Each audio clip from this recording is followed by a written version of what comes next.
आज हम class first year से चैप्टर नंबर 1 को शुरू करने जा रहे हैं। चैप्टर नंबर 1 का नाम है बायोमॉलिक्यूल्स और इस चैप्टर का जो फर्स्ट टॉपिक है वो इंट्रोडक्शन से रिलेटेड है, इंट्रोडक्शन टू बायोकेमिस्ट्री। अब बेसिकली बायोकेमिस्ट्री करवाती क्या है, तो ये हमारी एक ऐसी फील्ड है, बायोलॉजी की ब्रांच है, जिसके अंदर हम पढ़ते हैं केमिकल बेसिस ऑफ लाइफ। इसको हम कहते हैं बायोकेमिस्ट्री। अब इसमें हमें कुछ इम्पोर्टेंट पॉइंट हैं जो बायोकेमिस्ट्री हमें बताती है। वो फर्स्ट पॉइंट हमें क्या कह रही है? फर्स्ट पॉइंट हमें कह रही है कि इट प्रोवाइड्स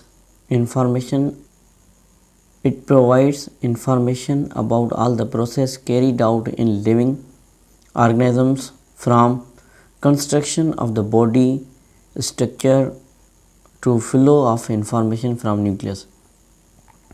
मतलब कि हमारे बॉडी के अंदर जितने भी प्रोसेस होते हैं उनके अंदर जितनी भी कंस्ट्रक्शन वगैरह होती है बॉडी के अंदर, वो इंफॉर्मेशन फ़्लो कहाँ से होती है? न्यूक्लियस से होती है। न्यूक्लियस से कहाँ तक? तो न्यूक्लियस से हमारे पास जो है डीएनए, ठीक है, डीएनए से आरएनए के थ्रू, न्यूक्लियस से आएगी साइटोप्लाज्म में, साइटोप्लाज्म में हमारे पास जो है राइबोसोम पाए जाते हैं, पास आते हैं और राइबोसोम्स प्रोटीन बनाती है, प्रोटीन्स मिलकर हमारे लिए कोई एंजाइम बनाते हैं। दूसरी पॉइंट हमारे पास क्या कह रही है? तो दूसरी पॉइंट हमें कह रही है कि ये जो है एबनॉर्मल मैकेनिज़्म के बारे में हमें बताएगी। एबनॉर्मल मैकेनिज़्म के बारे में बताएगी तो वो हमारे लिए क्या करते हैं? डोर्स ओपन करवाते हैं मेडिसिन्स के। मेडिसिन्स की एक्वायरमेंट जो है हमारे लिए प्रोड्यूस करवाती है। एबनॉर्मल की टी क्या करवाती है? ये जो है अल्टीमेटली ओपन करवाती है डोर, किस चीज़ के लिए? For the development of medicine and medicinal acquirement, जो हमारे एबनॉर्मलिटी को ख़त्म करने में हमें हेल्प आउट करवाते हैं। अच्छा, रीसेंट जो हमारे पास टेक्निक है वो हमें ये बता दी है कि जो हमें जो मोस्ट ज़्यादा जो क्वेश्चंस हो रहे हैं, लेकिन जो हाईली जो चैलेंजिंग क्वेश्चन है उनको सॉल्व करने में हमें बायोकेमिस्ट्री हेल्प आउट करवाती है।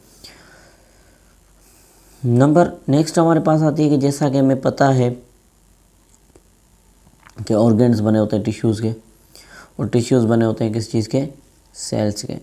तो सेल्स किस चीज़ के बने हुए हैं? तो सेल्स हमारे मॉलिक्यूल्स के बने हुए हैं। मॉलिक्यूल्स हमारे किस चीज़ के बने? तो वो केमिकली बॉन्ड होते हैं एटम्स के। तो हमारे पास जो लिविंग ऑर्गेनिज्म जो है वो बेसिकली बना हुआ होता है किस चीज़ का? प्रोटोप्लाज्म का। अब प्रोटोप्लाज्म क्या है? लिविंग मटेरियल है। अब इधर जो है हमारे पास जो सेल थ्योरी है वो क्या एक्सप्लेन करती है कि structure and function of cell depend upon chemical composition. किसकी बात चल रही है? केमिकल कंपोजिशन की। तो हमारी ज़िंदगी जितनी भी बनावट है वो किसके ऊपर है? केमिकल के बुनियाद पे। तो अब हमारे पास आता है कि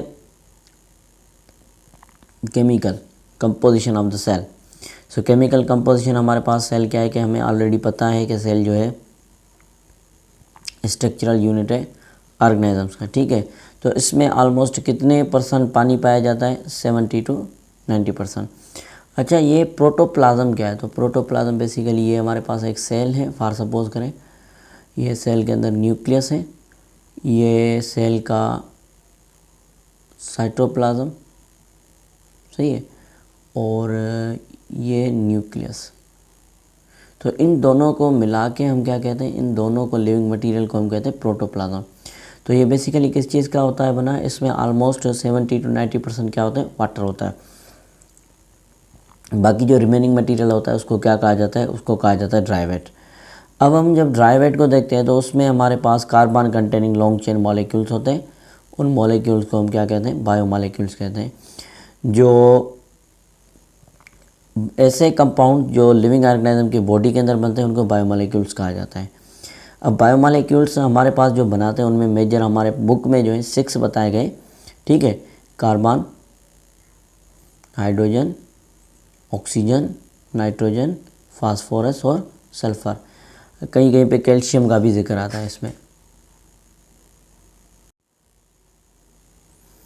अच्छा, नेक्स्ट हमारे पास आते हैं कि केमिकल कंपोजिशन के बाद कि हमारे जो ऑलमोस्ट ये कितनी %? 98% ने 98% हमारे जो है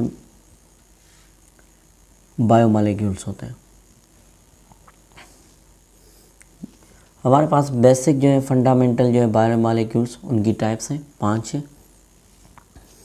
कार्बोहाइड्रेट है, प्रोटीन है, लिपिड्स है, न्यूक्लिक एसिड है और कॉन्जुगेटेड मॉलिक्यूल्स हैं। अब इन दोनों में ये जो हमारे जो बड़े मॉलिक्यूल्स हैं ये यूनिट्स के बने हुए होते हैं, इनके बीच में लिंकेज बनते हैं। अब इनके यूनिट्स को हम एक एक को देखेंगे और इनके लिंकेज को देखते हैं कौन से यूनिट्स के बने हुए हैं, इनके बीच में अगर कोई लिंकेज बनेगा तो वो क्या होगा। कार्बोहाइड्रेट्स, तो कार्बोहाइड्रेट्स हमारे पास हैं बेसिकली ओलिगोसैकेराइड्स एंड पॉलीसैकेराइड्स। इनके जो यूनिट्स होते हैं उनको हम कहते हैं monosaccharide. Mono means single, saccharides means के शुगर। और इनके बीच में जो लिंकेज बनता है वो हमारे पास क्या कहलाता है, वो हमारे पास कहलाता है ग्लाइकोसाइडिक लिंकेज। दूसरे जो हमारे पास हैं इनको कहा जाता है प्रोटीन्स, और इनके जो सब यूनिट्स होते हैं उनको कहा जाता है अमाइनो एसिड, और इनके बीच में जो लिंकेज बनता है उसको कहा जाता है पेप्टाइड लिंकेज।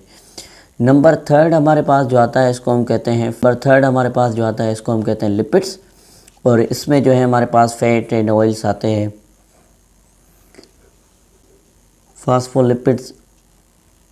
फास्फोलिपिड्स आते हैं, ट्रेपनाइड्स आते हैं। इनके बीच में जो लिंकेज बनता है वो फैट्स एंड ऑयल में कौन सा, इनके जो सब यूनिट्स हैं उनका नाम है glycerol and fatty acids, glycerol fatty acids और फास्फेट एंड कोलाइन, और हमारे पास आइसोप्रोनाइड। अच्छा, इनके बीच में जो लिंकेज है वो हमारे पास ये है ईस्टर सी लिंकेज मीन्स के कार्बन लिंकेज, और इनमें कार्बन लिंकेज। न्यूक्लिक एसिड हमारे पास जो है बेसिकली मेन जो बड़े हैं मॉलिक्यूल वो 2 हैं, डीएनए एंड आरएनए। इनके बीच में 2 डिफरेंट जो हैं हमारे पास सब यूनिट्स होते हैं, एक को कहा जाता है डीऑक्सीराइबोन्यूक्लियोटाइड और दूसरे को राइबोन्यूक्लियोटाइड। अच्छा, डीऑक्सीराइबोस में क्या होता है, इनका जो है फार्मूला थोड़ा चेंज होता है।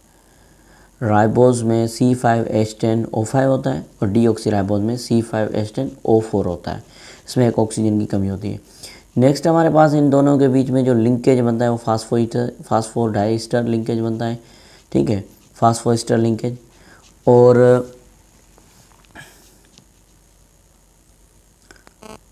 जो के अंदर जो बनते हैं उनके जो डिफरेंट सब यूनिट्स होते हैं, या कॉन्जुगेटेड मॉलिक्यूल्स के अंदर हमारे पास डिफरेंट सब यूनिट्स होते हैं और इनकी जो है लिंकेज भी डिफरेंट होती है।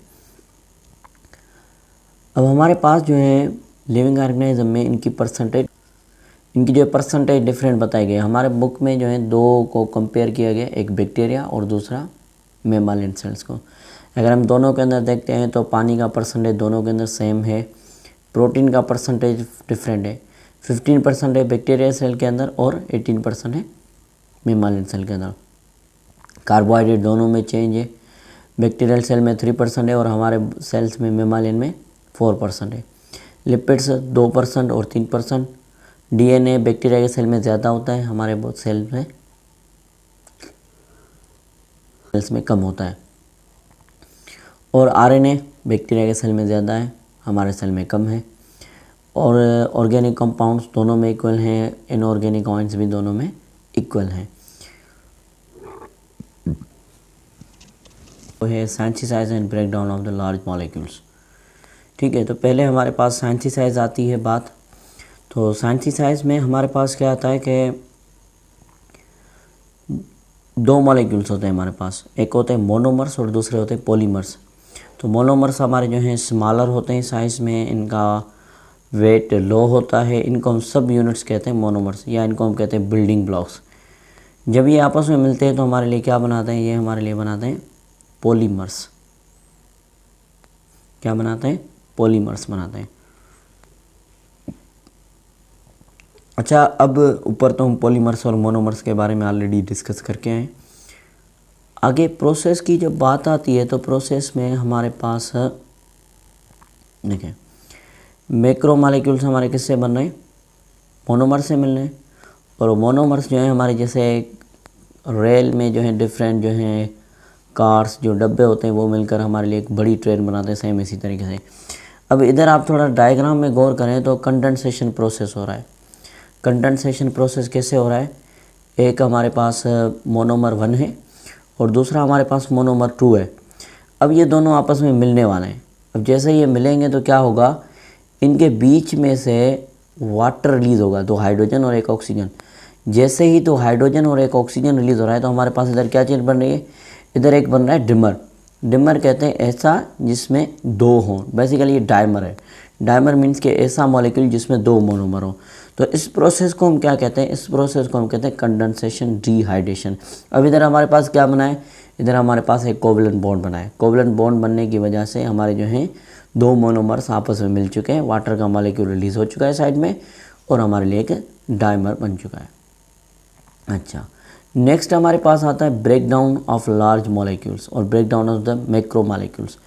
किसके प्रोसेस है, तो ये प्रोसेस हमारे पास कहलाता है हाइड्रोलाइसिस। हाइड्रोलाइसिस क्या है, ऐसा अमल जिसमें जो है बड़े मॉलिक्यूल्स को तोड़ा जाता है वाटर के एडिशन के थ्रू। वाटर ऐड होगा, मॉलिक्यूल्स हमारे टूटेंगे, ठीक है। तो होता है क्या है, ऊपर आप देख रहे हैं हमारे पास एक बड़ा मॉलिक्यूल है जिसमें 4 मॉलिक्यूल्स हैं। अब क्या हो रहा है, वाटर ऐड हो रहा है। वाटर ऐड हो रहा है तो क्या होगा कि वाटर ऐड होने की वजह से एक साइड पे OH ग्रुप लगेगा और एक साइड पे H लगेगा। तो क्या हुआ, हमारा जो पानी क्या कर रहा है, इधर बॉन्ड तोड़ रहा है, वहाँ पे क्या रहा था, रिलीज होने की वजह से बॉन्ड बना रहा था। इधर क्या हो रहा है, लिंकेज टूट रहा है। ये जब लिंकेज टूटेगा तो क्या होगा, एनर्जी रिलीज होगी। वहाँ पे जब लिंकेज बनेगा तो क्या होती है, एनर्जी स्टोर होती है। अच्छा, ये कब होता है, ड्यूरिंग मेटाबॉलिज्म, जब हमारे बॉडी के अंदर केमिकल रिएक्शन होते हैं, या तो मैक्रो मॉलिक्यूल्स बनते हैं या तो टूटते हैं। सेल क्या करता है, रीबिल्ड करता है अपना स्ट्रक्चर। जैसा कि हमारे हेटेरोट्रॉफ्स ऑर्गेनिजम्स होते हैं, जब डाइजेशन करते हैं तो मैक्रो मॉलिक्यूल्स को मोनोमर्स में तोड़ते हैं। किसकी मदद से, हाइड्रोलाइसिस। हाइड्रोलाइसिस कौन करवाता है, हाइड्रोलाइटिक एंजाइम्स करवाते हैं। ऐसे एंजाइम जो डाइजेशन करवाएं इनको हाइड्रोलाइटिक एंजाइम्स कहा जाता है। अच्छा, अब आगे क्या होता है कि कंडेंसेशन प्रोसेस में जो हमारे ऑटोट्रॉफ्स होते हैं ये क्या करते हैं, ये कार्बन डाइऑक्साइड और वाटर को यूज़ करते हैं, ठीक है, नाइट्रोजन और सल्फ़र को, ठीक है, सल्फ़र ऑक्साइड को। तो ये क्या करते हैं कि प्रोड्यूस करते हैं हमारे लिए मोनोमर से पॉलीमर। मोनोमर्स हमारे जो हैं असेंबल किए गए मैक्रो मॉलिक्यूल्स में एज अ सोर्स या सिंक टिश्यूज़ की बुनियाद में, ठीक है। जबकि हमारे जो दूसरे सेल्स हैं उनको क्या चाहिए, मॉलिक्यूल्स की ज़रूरत होती है, या तो किसी काम करवाने के लिए या तो कोई चीज़ बनाने के लिए। तो हमारे माइक्रो मॉलिक्यूल्स क्या करते हैं, माइक्रो मॉलिक्यूल्स में टूटते हैं मोनोमर्स में, कौन से प्रोसेस की मदद से, हाइड्रोलाइसिस की मदद से। तो इधर हमारा आज जो है इंट्रोडक्शन का टॉपिक ख़त्म होता है। तो इंशाल्लाह मिलते हैं नेक्स्ट टॉपिक।